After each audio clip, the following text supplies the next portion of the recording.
오늘 또 설교 주제가 또 나는 너의 아버지 하나님이라 하는 거예요. 요한일서 4장 10절에 보면은 사랑은 여기 있으니 우리가 하나님을 사랑한 것이 아니요 하나님 우리를 사랑하사 우리 죄를 속하기 위하여 화목제물로 그 아들을 보내셨습니다. 그랬어요.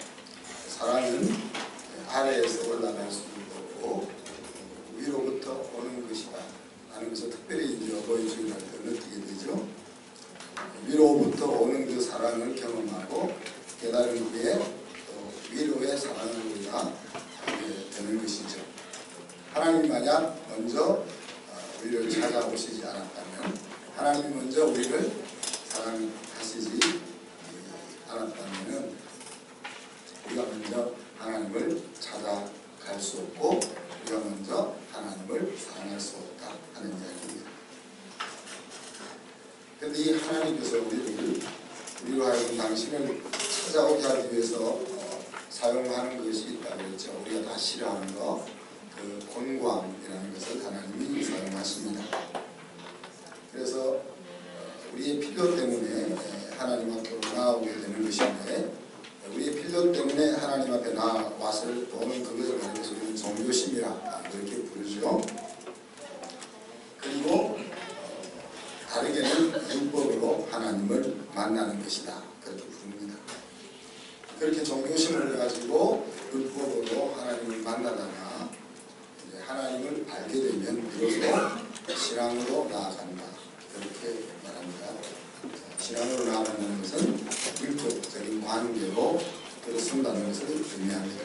일방적인 관계가 아니라 하나님과 소통하는 관계가 되는 것이죠.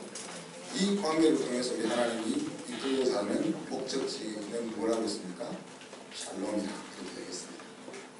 그래서 빌립보 4장 7절에 보면 모든 지극에 뛰어난 하나님의 그 샬롬, 그것이 우리 마음과 생각 속에 있게 된다 그렇게 얘기했죠.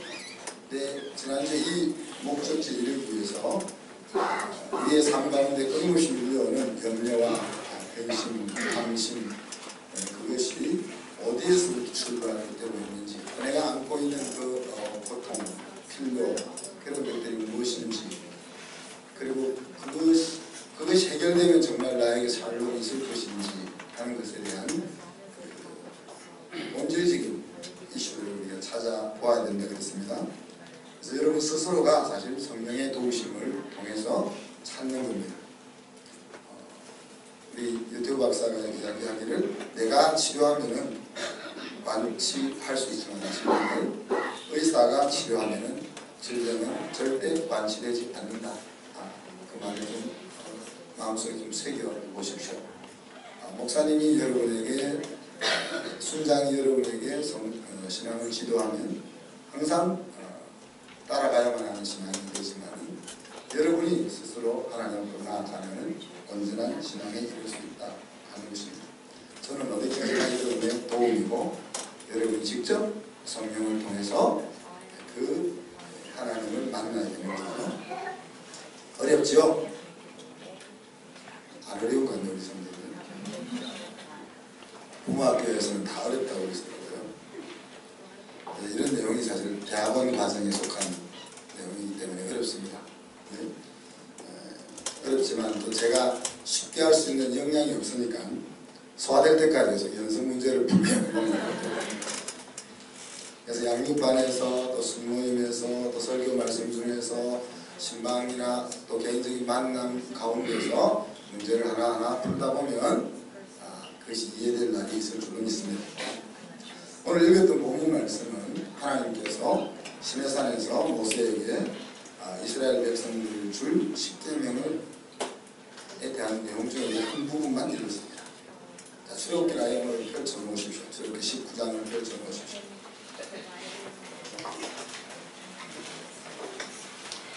여기에 보면 오늘 그 가운데 특별히 하나님이 우리를 향한 다르게 얘기하면 특별 대우에 대한 것들만 좀 살펴보려고 합니다. 19장 3절로 6절에 보면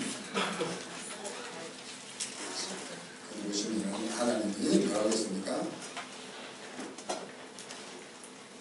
모세가 하나님 앞에 올라가서 여호와께서 산에서 그를 불러 말씀하시되 너는 이같이 야곱의 집에 말하고 이스라엘 자손에게 말해라. 내가 이웃 사람에게 어떻게 행하였습니까? 내가 어떻게 독수리 날개로 너희를 업어 내게로 인도하였음을 너희가 보았느니라. 세계가 다 내게 속하였나니 너희가 내 말을 잘 듣고 내 언약을 지키면 너희는 모든 민족 중에서 내 소유가 되겠고 너희가 내게 대하여 제사장 나라가 되며 거룩한 백성이 되리라. 너는 이 말을 이스라엘 자손에게 전할지니라. 그래서 모든 민족 가운데서 하나님께서 이스라엘 민족을 특별히 구별하셨다 하는 내용이시고요. 그래서 19장 전체를 보면 또한 이 이야기를 이끌고 가기 위해서 여러 산 중에서 신의 산을 구별하셨다 하는 것이 나옵니다. 그리고 오늘 읽었던 20장에서는 하나님이 모세를 구별하셨습니다. 자, 우리 십계명 하면은 하나님께서 이스라엘 백성에게 준 계명이다 그렇게 이해하고 있는데 오늘 본문을 자세히 살펴보면은 하나님이 이스라엘 백성에게 준 것이 아니라 모세에게 주셨습니다. 네, 먼저 모세에게 이 십계명이 주어진다 하는 것입니다.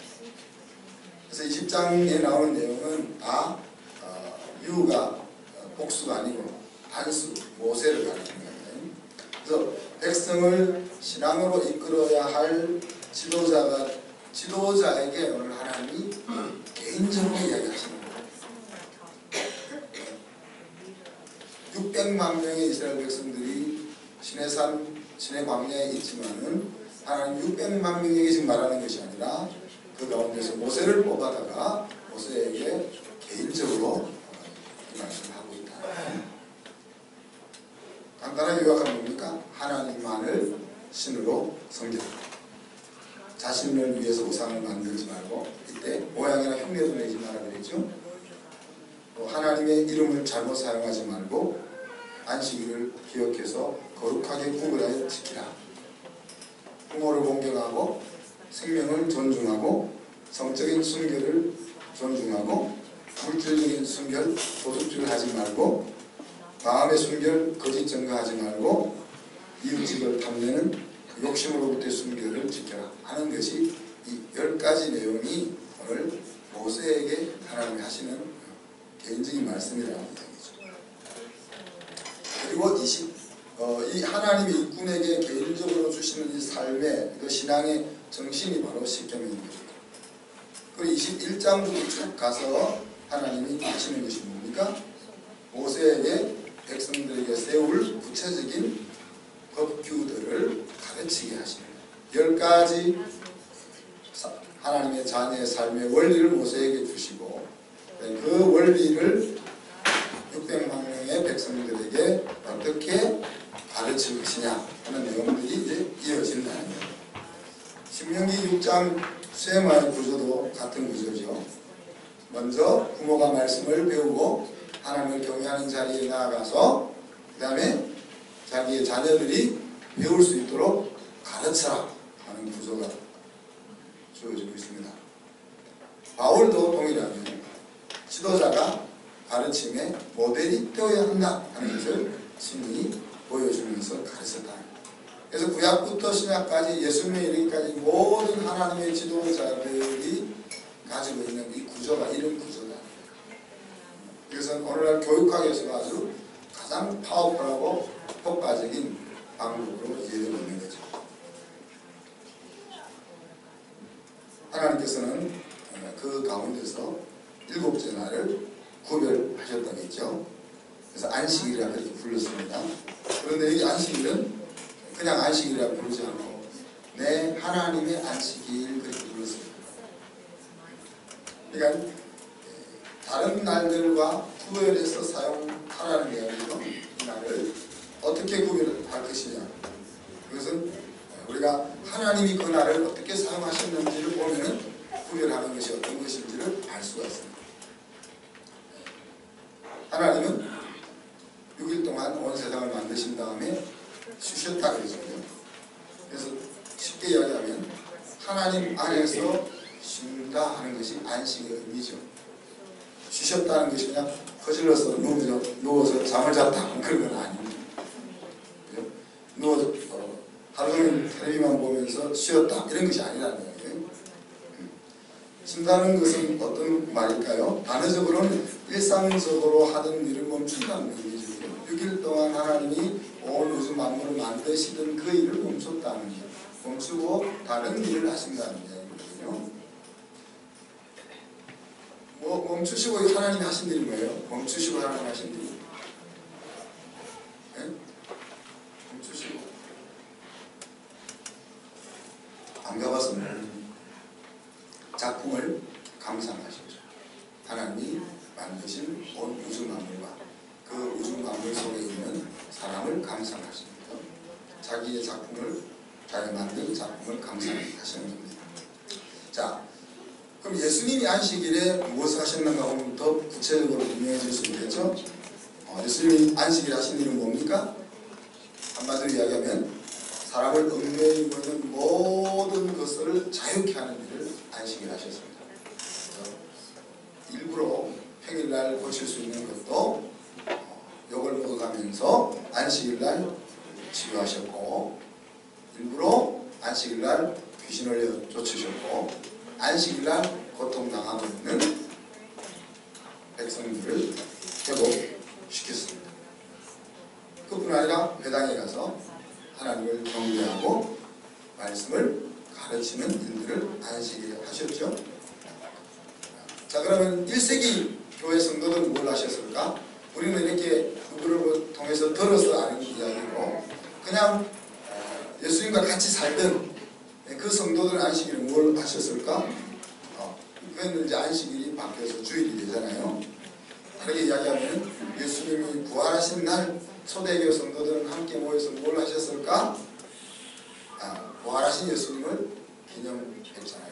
마치 하나님이 당신이 만드신 창조 세계를 기념하고 감상했던 것처럼 우리를 위해서 죽으셨다 살아나신 그 예수님을 기념하고 찬양하고 예배하는 일을 성도들이 했습니다. 그리고 성찬과 세례를 베풀고 성도의 교제를 나눴습니다. 그리고 가난한 성도들이 있다면 그들을 구제하는 일들을 했습니다. 이런 것들이 이제 쉰다, 안식한다는 의미라는 거예요. 그래서 그냥 안식한다는 것이 그냥 퍼즐러 논다는 것이 아니고, 공부 안 하고 텔레비 본다는 것이 아니고, 공부 안 하고 게임한다는 것이 아니고, 내 직장을 그만두고 내 하고 싶은 일을 한다는 것이 아니라는 거예요. 우리 카페 실로의 의미가 뭐죠? 영어로 제가 설명했죠. The place of rest. 안식의 장소다. 그 제목 속에서 우리가 느낄 수 있는 건 뭡니까? 안식이 어디에서 그냥 실로라는 말은 하나님이 계신 곳이라는 거죠. 그러니까 하나님 안에 있을 때 참된 안식이고, 하나님과 함께 있는 곳에 참된 쉼이 있다는 거예요. 마태복음 11장 28절로 30절에 보면 예수님 뭐라고 했죠? 수고하고 무거운 짐을 지는 자들아 다 내게로 오라. 내가 너희를 쉬게 하리라. 나는 마음이 온유하고 겸손하니 나의 멍에를 메고 내게 배우라. 그러면 너희 마음이 쉼을 얻으리라. 이는 내 멍에는 쉽고 내 짐은 가벼움이라 그랬습니다. 인생의 무거운 짐을 지고 가는 모든 영혼들을 향하여 주님이 참된 안식으로 초대하는 말씀이죠. 근데 예수님의 초대는 좀 이상합니다. 그죠? 야, 나에게 오면 네가 짐을 지면 짐을 내가 덜어줄게, 없애줄게, 그렇게 말씀하지 않고, 나에게 오면은 내가 너 짐을 내려놓고 내 짐을 같이 지자, 그렇게 얘기하는 거예요. 근데 내 짐은 쉬워, 내 짐은 가벼워. 이 말을 듣고 갔다가 우리가 예수님도 뻥치신다는 소리 할 수 있겠죠.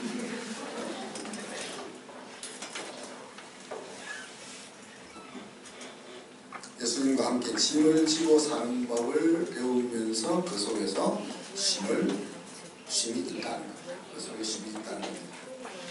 그래서 종합해보면 어떤 일도 하지 말라 하는 것이 아니고 내 안식이 어디 있습니까? 너의 생활을 위한 일을 하지 말라는 것이 안식. 그러니까 하나님과 함께 하는 일을 하는 나는 안식. 나를 위해 하나님을 위해 일하는 게 아니고 하나님과 함께 하는 것이 안식입니다 하는 것을 우리가 알 수 있는 거죠. 두 번째 안식의 의미를 생각하기 위해서는 그 앞에 나와 있는 엿새 동안 힘써 너의 모든 일을 하라 하는 내용이 안식일 속에 또 포함되어 있다는 이야기입니다. 창세기 1장 2장에 보면 창조 명령이 나오잖아요. 그걸 우리 문화 명령이라고 부르는데 그것을 요약하면은 아버지 하나님을 대신해서 아버지의 땅을 가꾸고 보존하고 발전시켜서 온 세상에 하나님의 샬롬이 가득하게 하는 그것이 하나님의 자녀들인 우리들의 본분이다. 삶의 방향이다. 그렇게 말할 수 있는 거죠. 자, 그런 관점에서 6일 동안 할 일은 나의 일이지만 그것은 뭡니까? 소명인 거죠. 자, 우리가 이 문법적으로 나의 일, 하나님의 일 그렇게 생각해 볼 수 있지만은 그것이 전혀 이분법적으로 이원론적으로 그렇게 나누어져 있는 것이 아니라는 거예요. 나의 일도 소명 속에 있다는 것입니다. 자, 여기서 힘써라는 말은 영어 성경에는 안 나오는 말입니다. 그런데 한국어로 번역하면서 삽입된 거죠. 그런데 이 힘쓰라는 말이 사실 원어의 의미를 다시 다르게 이야기하면 하나님의 의도를 잘 반영해 놓고 있습니다. 그 의미는 주도적으로 너의 일을 하라는 거예요. 주도적으로 너의 일을. 이것은 생존을 위해서 일하는 것을 넘어서서 소명으로 내 직업을 받아들일 때 가능한 일입니다.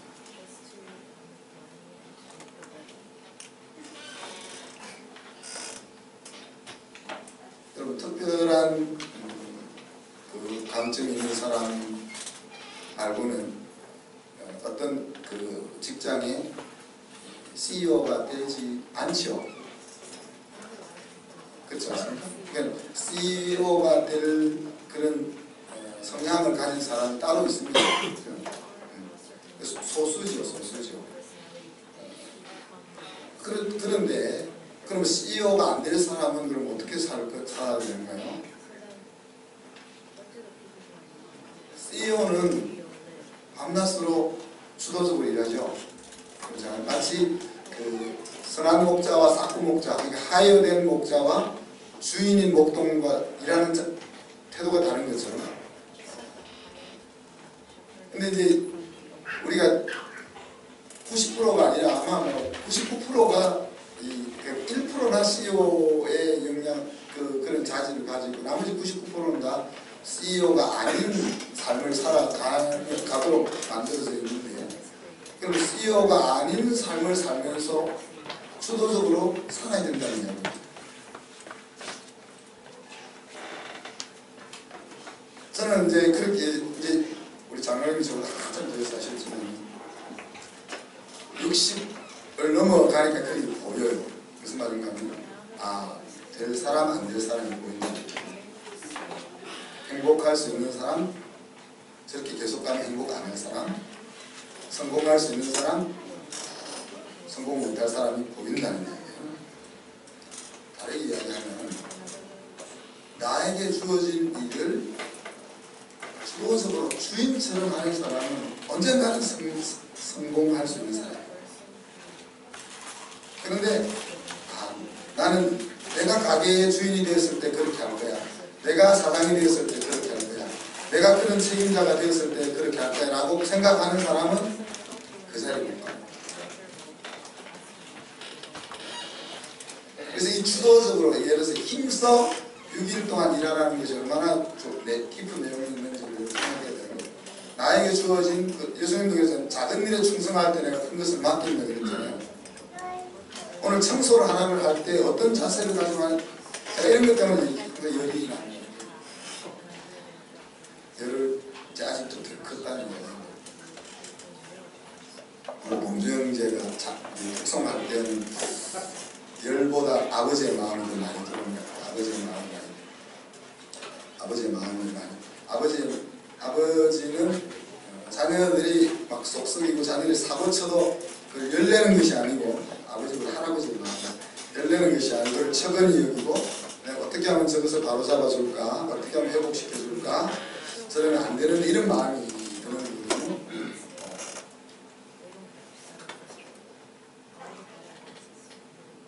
청소를 하나 시켜도. 그래서 제가 우리 그 학교에서 교사들한테 열받는 이유가 열받을 일도 없어요. 교사들이 그렇게 못 배웠기 때문에. 교사들이 살면서 그 삶의 태도를 안 배웠기 때문에 그 교사들이 그것을 학생들에게 가르쳐 줄 수가 없는 거예요. 근데 그걸 이제 교사들이 가르쳐야 되겠죠. 가르쳐야 되겠는데 제가 우리 학생들에게 예배실을 청소해라 그랬을 때 그 예배실을 청소해 놓는 걸 보면은 이놈들이 커서 뭐가 될지가 보인다는 거예요. 그래서 열받는 거예요. 청소 내가 하면 저 혼자 1시간이면 다 끝나거든요.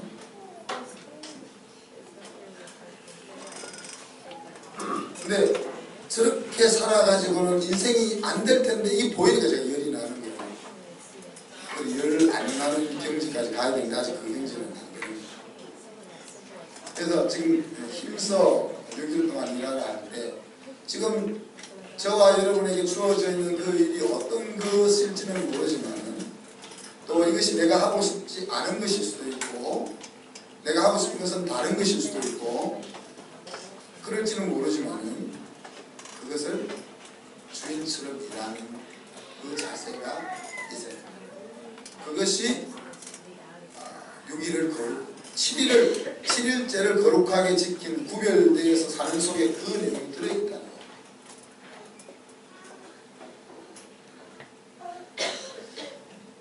소명으로 일을 받게 되면 무엇을 하는지는 하나도 중요하지 않습니다. 우리 작은 딸이 있으니까 또 설교를 들으면 안 되는데 큰 딸이 또 전달해 주도 안 되고 젊었을 때는 저도 그렇죠. 제가 이야기했잖아요. 현대중공업에 다니면서 현대전자가 만들어진다는 소문을 듣고 제가 현 부사장님을 찾아가서 현대전자에 안 보내주면 제가 회사 나갈 겁니다. 왜? 나는 첨단 분야에서 봉사 일하고 싶으니까. 그래서 첨단 분야에서 일하다가 많은 것을 배워서 빨리 내가 사업을 해야 되니까. 그랬더니만 부사장님이 하는 말씀이 야 아직 세워지지도 않았는데 회사에 내가 어떻게 너를 보내주냐. 알았습니다. 그럼 나왔거든요. 사표를 안 받아주니까 저는 여러분 저를 마음 안 들어요. 그래서 우리 최명희 센터들이 막 회사 나오려고 할 때 지지회를 거쳐서 통과가 돼야만 이제 사표를 낼 수 있는 구조를 이거는 만들어놨는데 제가 그걸 많이 해봤기 때문에 이제 사표를 안 받아주니까 그냥 회사를 안 가는 거죠. 그리고 내 할 일 찾아다니까 6개월 있다가 이제 퇴직금 받고 이러면 그러면 안 된다는 거예요. 그래서 제가 교회를 이제 사역자가 되고 나서는 그렇게 안 했어요. 그래서 제가 아는 교회는 처음 갔던 이화여대 앞에 있던 신현교회 하나, 그 다음에 거기서 미국 비자를 리젝트 당하고 옮겨갔던 신방토에 있는 교회 하나, 그 다음에 호주에 갔을 때 섬겼던 교회 하나, 그것밖에 없어요. 제가 사역자로 들어간 뒤에 아는 교회는 그밖에 없어요. 제가 고생에 내 마음대로 많이 해봤거든요. 아 이거 아니다. 하나님 기뻐하지 않는다. 내 성질대로 하는 게 하나님 기뻐하지 않는다. 그래서 하나님 일할 때는 그렇게 안 해야 되겠다. 그러는데 다른 면에서는 또 계속 제 성질대로 하는 것이 있죠.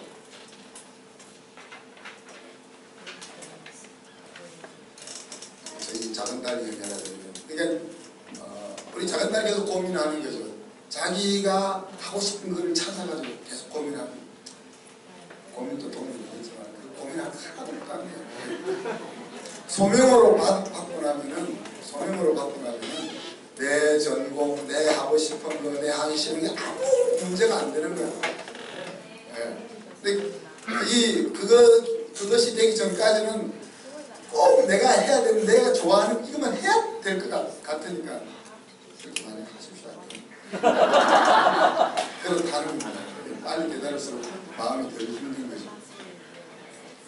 누구와 일하는 것도 넘어설 수 있다. 사실 마음이 맞지 않는 사람과 밥도 먹기 힘들잖아요. 옛날 같으면 밥 한 끼 얻어먹는 것이 중요하지만 요즘은 사실 귀찮잖아요. 시간 뺏기고, 그죠?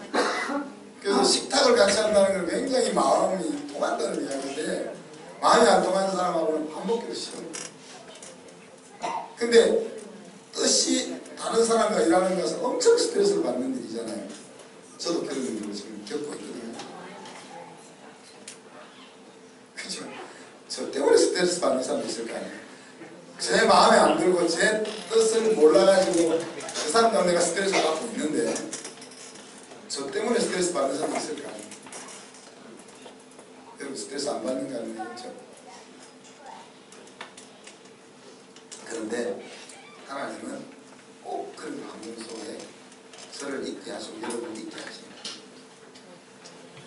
왜? 그 속에서 소명을 날마다 확인하고 그런 열받는 환경 속에서 내가 이 일을 계속 간다면 그게 소명이 있는 거죠. 그죠? 네?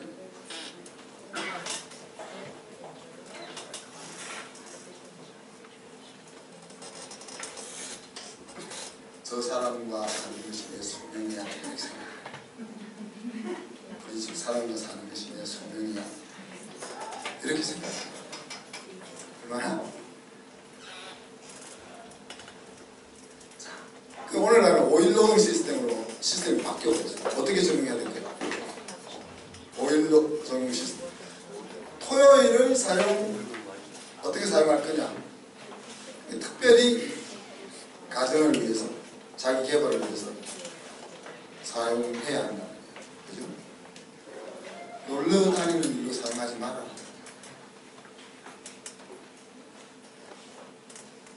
그 말은 뭐 여행을 가지 말라는 것이 아니고 가족과 함께 노는 건 굉장히 중요하죠. 가족과 함께 그런 의미는 아닙니다. 자, 하나님이 주신 일상과 특별한 날의 포맷을 우리가 잘 이해해야 된다는 거예요. 자, 연휴도 없이 공휴일도 없이 일만 하는 집 아이들은 어떻게 되겠어요? 우리 집 아이들 어떻게 되죠? 네? 대답을 못하시네. 일상이라는 놈은 우리에게 자세나 습관이나 가치관 이런 것들을 만들어준다는 거예요. 그래서 우리가 우리의 삶의 방식을 어떻게 잡느냐 굉장히 중요하다는 거죠. 연휴만 되면 우리 집만 반대로 연휴만 되면은 여행 가는 집 아이들 어떤 자세를 갖게 되겠어요? 각자 생각해 보십시오. 학자 집안에 학자 나온다 하는 말을 잘 새겨야 합니다. 그러니까 뭐 여러분이 각자 그런 생각을 해보시고 그러면 우리 가정의 일상의 모습이 어떠해야 될 거냐 하는 것들이 나오잖아요. 그림이 그려지잖아요. 같이 책을 정해서 읽을 수 있고 자기가 가지고 있는 생각들을 나눌 수 있고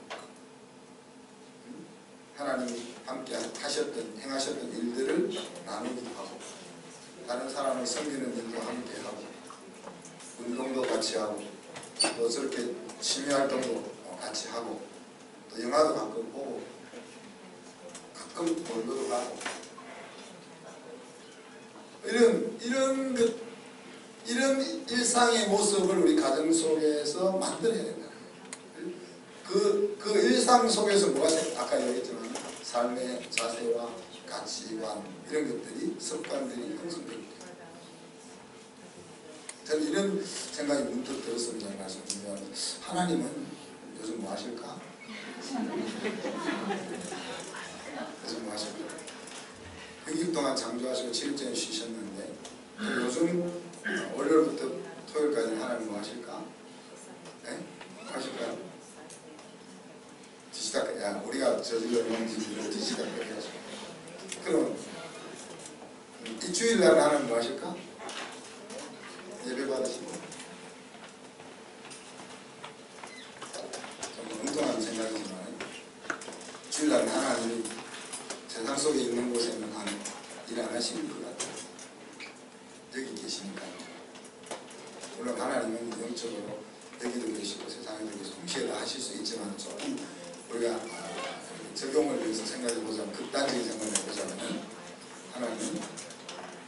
하나님과 함께하는 일 바깥에서는 주일날 일 안 하실 것 같다는 생각이 듭니다. 하나님께서는 모세에게 나는 너를 애굽 땅 종되었던 집에서 인도하여 낸 너의 하나님 여호와라 그렇게 말씀하십니다. 종이었던 때를 인식시키는 거죠. 야, 너 옛날에 종이었어. 그걸 인식시키는 거죠. 그러면 죄책감을 갖게 하기 위해서 그러시는 건 아니죠. 죄책감을 갖게 하기 위해서 너 옛날에 종이었잖아. 너 아버지 옛날에 뭐 저기 일본 순사했잖아. 뭐 보내기에서 그러면서 그러는데 그 옛날의 아픔을 덜셔내기 위해서 야, 너 옛날에 종이었어? 그렇게 말한 건 아니죠. 그리고 거기서 너가 종되었던 그 자리에서 너를 내가 너를 건져냈지. 그걸 다시 상기시키죠.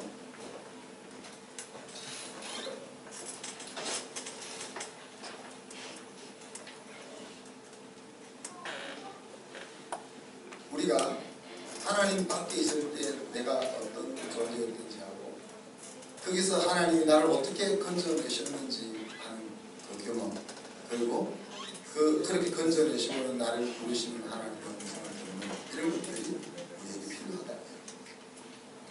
하나님은 오늘 600만 명의 이스라엘 백성들을 불러놓고 말씀하지 않으시고 부담스럽게 모세를 불러서 개인적으로 말씀하셨습니다. 수십억의 믿는 사람이 오늘날 있겠지만 하나님은 그 수십억 가운데서 말씀하지 아니하시고 그 가운데 나를 조용히 골방으로 불러서 말씀하십니다. 나는 너의 아버지야. 나는 너를 사랑하는 아버지 하나님이야. 그렇게 말씀하시고 있는 겁니다. 시편 2편 7절에 보니까 이렇게 예언이 되어 있습니다. 내가 여호와의 명령을 전하노라. 여호와께서 내게 이르시되 너는 내 아들이라. 오늘 내가 너를 낳았다. 예수님에 대해서 이런 일이 일어날 것을 미리 예언했습니다. 누가복음 3장 22절에 보니까 예수님을 직접 하나님이 그렇게 불렀어요. 성령이 들기같이 임하면서 하늘로부터 소리가 나서 너는 내 사랑하는 아들이라. 내가 너를 기뻐한다. 근데 저 소리를 누가 들었어요? 예수님만 들었어요. 다른 사람은 그냥 웅얼거리는 소리만 들었어요. 누가는 난지 예수님한테 그때 무슨 그 웅얼거리는 소리가 어떤 소리였으면 이렇게 물어봤는지는 모르겠지만 수많은 금중들 앞에서 말씀하셨지만 하나님은 예수님에게만 말씀하셨어요. 그리고 로마서 8장 29절에 보면은 히브리서 11장 5절에 보면은 히브리 기자가 어느 천사에게 하나님이 그렇게 불렀던 적이 있냐 그렇게 얘기했어요. 하나님께서 어느 천사 중 누구에게 그는 내게 아들이 되리라 한 적이 있냐? 없다. 예수님 말고는 아무한테도 그런 적이 없다.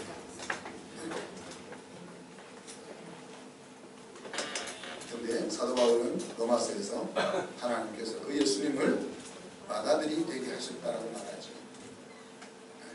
많은 형제 중에서 예수님 1, 예수님 2, 예수님 3 있다는 말이잖아요. 그죠? 바로 그 많은 형제들은 우리들입니다. 많은 형제들 가운데서 예수님을 맏아들로 첫 열매라는 것과 비슷한 의미잖아요. 첫 번째 열매가 맺혔다는 것은 조금 있으면 두 번째, 세 번째, 네 번째 열매가 계속 맺힐 것이라는 것을 보증해 주는 거죠. 맏아들이라는 말은 그 밑에 둘째 아들, 셋째 아들, 넷째 아들 계속 아들이 있음을 이야기하고 있는 것입니다. 다르게 이야기하면 예수님이 우리의 형님, 우리의 형님으로 삼으셨다. 우리의 오빠로 삼으셨다. 그런 이야기입니다. 우리를 예수님의 동생 되게 하신다는 말씀이죠. 그래서 이 마지막 날에 하나님은 저와 여러분을 어떻게 부른다는 거예요? 조용히 부르다. 나는 너의 아버지 하나님이야. 그렇게 부르시는 것입니다. 우리는 7주 동안에 하나님 일단 일하게 하시는 하나님을 쭉 살펴보았습니다.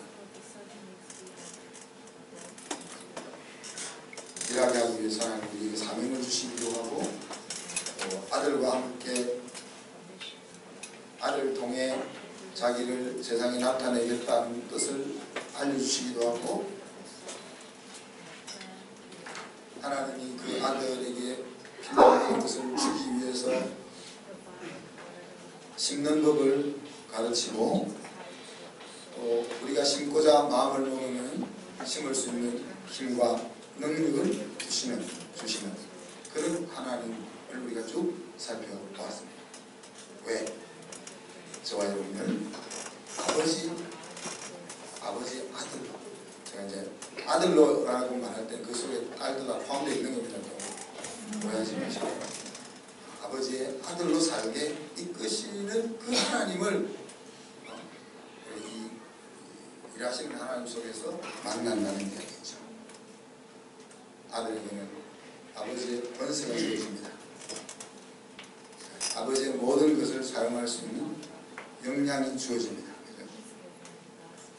그래서 저와 여러분은 나는 내 아버지 하나님이야 하는 그 음성을 듣고 아들로 딸로 살아가는 하나님의 자녀가 되기를 축복하는 겁니다. 그래서 그 길을 열심히 힘써 살고 힘써 살면은 영향력이 나오죠. 그죠? 우리가 6일 동안 힘써 살아서 세상에 영향력을 미쳐야 돼요. 사업을 하는 사람은 사업이 번성해야 돼요. 망하더라도 하나님의 방법대로 하다가 망해야 돼요. 근데 사업은 망하다가 흥하잖아요. 사업을 성공한 기업은 한 번도 망하지 없는 적이 없어요. 망하다가 끝에 살아있는 기업이 있어요. 네, 성공한 기업인 거죠. 힘써 주인의식을 가지고 일하는 그 자리에 영향력이 생깁니다. 교사는 교사로서, 정치인은 정치인으로서, 사업가는 사업가로서, 주부는 주부로서 그것을 소명으로 알아서 그 분야에 있어서는 저 사람에게 가서 배워라 하는 그런 영향력이 우리에게 있기를 바랍니다. 또한 7일째는 우리가 하나님과 함께 사는 삶을 통해서 우리가 하나님의 음성을 마음으로 들었다는 것을 보여줄 수 있어야 됩니다.